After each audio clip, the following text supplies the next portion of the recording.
किया, बिजनेस कैसे बढ़ता है, बिजनेस कैसे बढ़ता है। अमेरिकन ने कहा बिजनेस बढ़ाने के लिए, जापानी ने कहा बिजनेस बढ़ाने के लिए प्लान करना पड़ता है, तो प्लान करो। तो अमेरिकन ने प्लान किया, 1 साल का प्लान करके वो लेके आ गए। बोले दूर का सोचो और आगे का सोचो। अमेरिकन वापस गए, 2 साल का प्लान लेके आ गए। बोले और आगे का सोचो, अमेरिकन वापस गए, 5 साल का प्लान लेके आ गए। फिर उसने कहा और आगे का सोचो, अमेरिकन वापस गए, 10 साल का प्लान लेके आ गए। फिर उसने कहा और आगे का सोचो, एक अमेरिकन झल्ला गया, बोला कितने आगे का? बोले 100 साल आगे का। 100 साल आगे का सोचना है, और वही लाएगा ये सस्टेनेबल ग्रोथ। एक आधे साल का नहीं सर, पुश्तों का सोचना पड़ेगा, मरने के बाद का सोचना पड़ेगा। आज हमारे स्वतंत्रता सेनानी क्यों मरे होंगे, क्यों दी होगी उन्होंने जान? क्योंकि उन्होंने सोचा हमारी जिंदगी तो अंग्रेजों की गुलामी में कट रही है, लेकिन हमारी पीढ़ियां, तब जाके आजादी मिली, तब जाके किसी के अंदर लाठी खाने की क्षमता आई, तब जाके किसी के अंदर जेल में जाने की क्षमता आई अपने बीवी बच्चों को छोड़ के।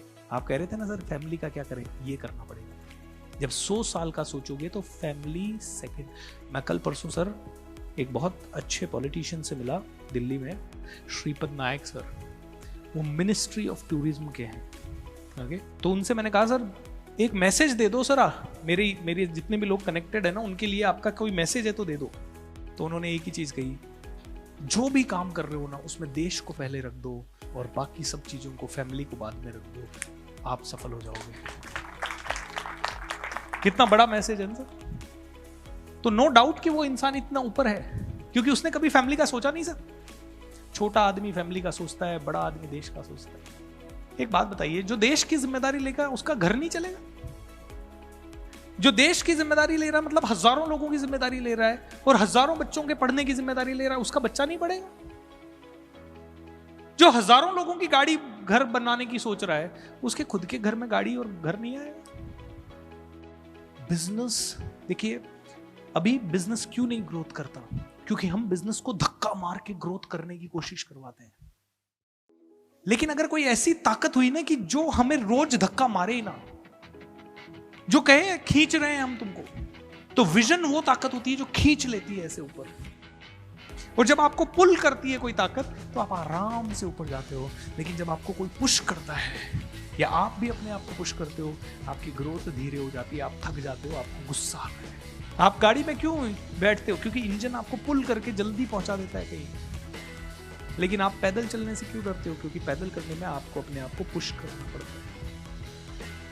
पुल फोर्स हमेशा पावर होती है। तो ये पागल लोग, मैंने क्या कहा, बिजनेसमैन नहीं, एंटरप्रेन्योर बनने के लिए इनसेन होना पड़ेगा। इनसेन आदमी मंगल ग्रह पे कॉलोनी काटने की सोच रहा है। इनसेन आदमी पूरी दुनिया को जोड़ने की सोच रहा है। इनसेन आदमी पूरी दुनिया के ऊपर कंप्यूटर थोपने की सोच रहा है। इनसेन आदमी पूरी दुनिया को एक व्हाट्सएप से कनेक्ट करने की सोच रहा है। इनसेन आदमी, पहले टेक्स्ट मैसेज पेड होते थे, व्हाट्सएप ने डिस्ट्रप्शन ला दिया। व्हाट्सएप ने डिस्ट्रप्शन ला दिया। डिस्ट्रप्शन बहुत बड़ा, डिस्ट्रप्शन यानी बुनियाद हिला देना, नेस्तो नाबूद कर देना, डिस्ट्रप्ट कर देना, खत्म कर देना दूसरे कंपटीशन को। लेकिन वो वही आदमी कर पाएगा जिसके पास बहुत बड़ा विजन होगा। हजारों राजा थे, बोले हम तो राजगद्दी भोगेंगे, उनमें से एक का नाम इतिहास में नहीं है कहीं, या एक को हम जानते नहीं है, एक की कोई जयंती नहीं मनाता। लेकिन महाराणा प्रताप ने कहा हम नहीं छोड़ेंगे, भोगेंगे राजगद्दी, हम लोग तो अपनी मातृभूमि को बचाएंगे। ये होता है विजन। फिर भले मेरे बेटे को घास की रोटी खानी क्यों ना पड़े। चाहते तो वो भी अकबर को कहते, भाई दास्ता स्वीकार करने का मतलब उनको थोड़ी कि रोज रोज जाके धोख खानी थी, उनको तो महीने में एक बार दरबार में जाना था बस। वो कहते हमारी राजगद्दी रहे, हमारे बच्चे सही रहे। तो आप कभी महाराणा प्रताप को भी याद नहीं करते। ये पावर है विजन।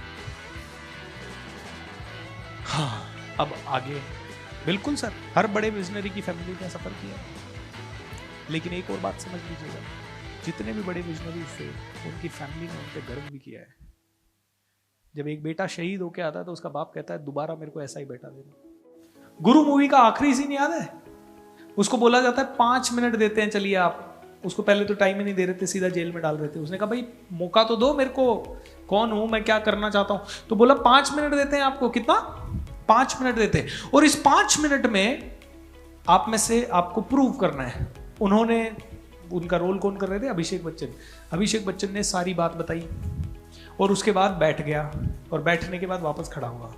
सर, आपने मुझे 5 मिनट दिए थे, मैंने सारी बात 4 मिनट 30 सेकंड में खत्म कर दी।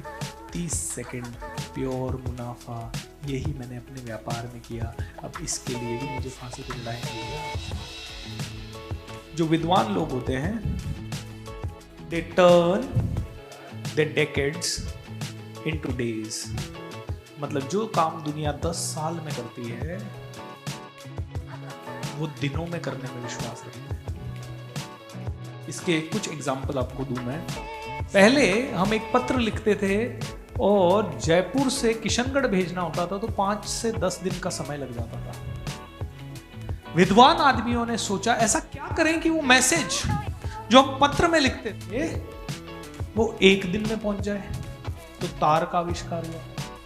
फिर कुछ विद्वान लोगों ने सोचा कि ऐसा क्या करें कि वो मैसेज 1 घंटे में पहुंच जाए,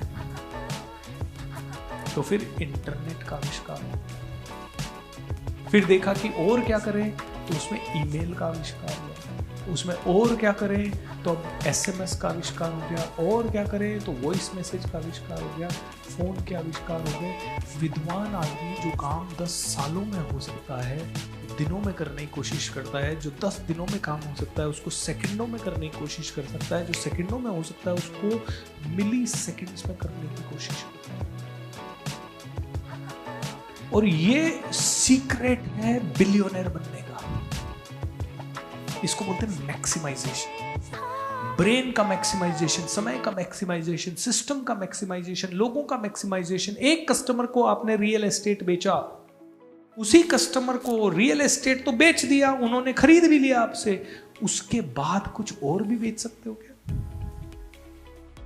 दैट इज द क्वेश्चन। एक आपने जोक्स वाला, मस्ती वाला वीडियो देख लिया तो वैसे ही वीडियो आपको सारे सजेशन में आएंगे। इसको बोलते हैं आर्टिफिशियल इंटेलिजेंस।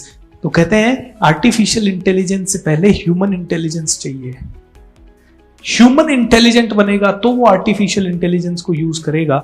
तो ह्यूमन को इंटेलिजेंट बनाने के लिए उसका हमेशा से फोकस होना चाहिए इसी काम को कम से कम समय में कैसे करें। ऐसी कोई प्रॉब्लम नहीं है इस दुनिया में जो इंसान सॉल्व ना कर सके। तो एक बहुत बड़े व्यापारी ने कहा था मुझे कि बिजनेस करने से पहले हमेशा देखना आपके कस्टमर की रियल प्रॉब्लम क्या है, और जिस दिन उस रियल प्रॉब्लम को सॉल्व कर दिया तुम्हारा नाम दुनिया में गूंजेगा। हमारे फील्ड में हमारे कस्टमर की सबसे बड़ी रियल प्रॉब्लम एक है कि वो पैसा तो कई जगह देने को तैयार है, लेकिन कई बार उसे वो वैल्यू नहीं मिलती, टच नहीं मिलता। लेकिन जैसे ही वो पर्सनल टच मिले तो आदमी चेंज हो जाता है। आदमी को कौन चाहिए? जो प्रॉब्लम में उसकी बात सुन ले और उसको कंधे पे हाथ पकड़ के बोल दे, यार don't worry, I am with you. बस आदमी सब कुछ कर लेगा। तो मैक्सिमाइजेशन करना है किस किस का? सर बहुत सारे तरीके से। सबसे पहले तो अपने ब्रेन का। 1 दिन का हमें समय मिला, 1 दिन में कितने काम। अब मैं आपको इसका एक उदाहरण देता हूं। आप में से हर आदमी इसके लिए कुछ करने की जरूरत नहीं, सीखने की जरूरत नहीं, हम इसमें ऑलरेडी मास्टर हैं। उदाहरण दूं, सबको कितने लोगों ने 12वीं करी और 10वीं करी है? साल भर हमने पढ़ाई नहीं करी होगी, लेकिन परीक्षा के दिन एक रात पहले हम पूरी किताब पढ़ के याद करके पास भी होके आ गए। कितने लोगों ने ये किया है? तो जो चीज इंजीनियरिंग में साल भर नहीं हो पाई हमसे, जो सब्जेक्ट साल भर टफ लगता रहा, यार ये तो मैं पढ़ ही नहीं सकता, ये तो समझ ही नहीं आता, वो परीक्षा के एक रात पहले हमने इतनी स्पीड बढ़ा ली हमारी कि हमने सबने उसको कर लिया। कितने लोग ऐसे हैं, अपने सभी के घरों में शादी होती है, 3 दिनों में हम उतना काम कर लेते हैं जितना शायद हम 30 दिनों में नहीं करते, लास्ट के 3 दिनों में। दुनिया की जितनी भी सेल्स टीम्स हैं वो महीने के पहले 25 दिन में जितना काम नहीं करती, उससे कई ज्यादा काम लास्ट के 5 दिनों में कर देती है जब टारगेट का प्रेशर आता है। कितने लोगों को ये सहमति है? तो हम सब उसमें माहिर हैं। बस फर्क इतना है कि जो लास्ट के 5 दिन का फोकस है वो पहले 25 दिन में हमें चाहिए, जो लास्ट के दिनों में फोकस है वो पहले चाहिए। तो कुछ भी नया नहीं सीखना है सर इसमें, बस ये अवेयरनेस का मामला है। ये सिर्फ हमारी अवेयरनेस है, यानी हमारा इसकी तरफ सजगता आ जाए। जैसे ही हम इसकी तरफ सजग हो गए ये रिजल्ट देने लग जाएगा।